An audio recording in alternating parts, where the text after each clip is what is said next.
And at that time period, I'll just ask you for one more story that I read in the book that I was fascinated with, and I'm sure our readers will be, was about the call about a friend of yours that was organizing a show in upstate New York at some farm.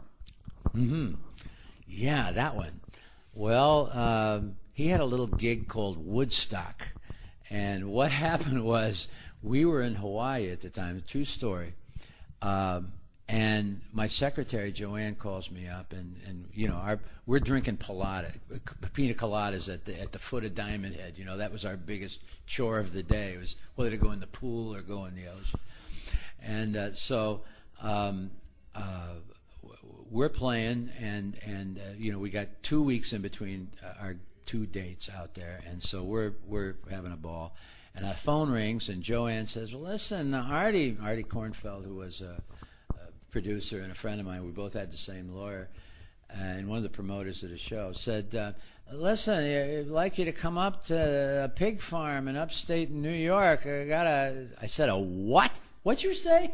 And she said, well, as they say, it's going to be an important gig, and a lot of people are going to be there. I said, a pig farm? You want me to fly 6,000 miles and play a pig farm? Is that what you just said? I said, well, you could say it. I said, I'll tell you what. If we're not there, start without us. And I slammed down the phone. And they did, and it was called Woodstock. And we knew by the Friday of that week we messed up really bad. So actually, the gig we played right after Hawaii was the Atlanta Pop Festival. But the way that Woodstock was put to us, there was no way we're going to go up and play. You know, the next gig, big festival was Woodstock. And so we didn't do it. But this, I want to tell you, this August 14th, we've been asked to play at Woodstock at the annual celebration they have. And with us is going to be Blood, Sweat, and Tears and Sly and the Family Stone. So eventually I'm going to Woodstock. So all's well that ends well, I guess. This is August 14th. Excellent. I think we'll be there, huh, Dad? Yeah, that's close enough. No doubt. Definitely make that trip. I'll let you fire off one more question before we close. So, Tommy, out of all of the bands that you've been out on tour with throughout the years, and I know, I'm sure you've made a lot of friends in the music industry. I mean, there has to be a couple favorites out there. I mean, if you could go back out on tour with some of these folks, who would it be? Well, you know, unfortunately, so many of the groups that I dearly love have members that have passed away. Right. Including us. I think one of the most fun groups that I ever really did a lot of business with was Beach Boys.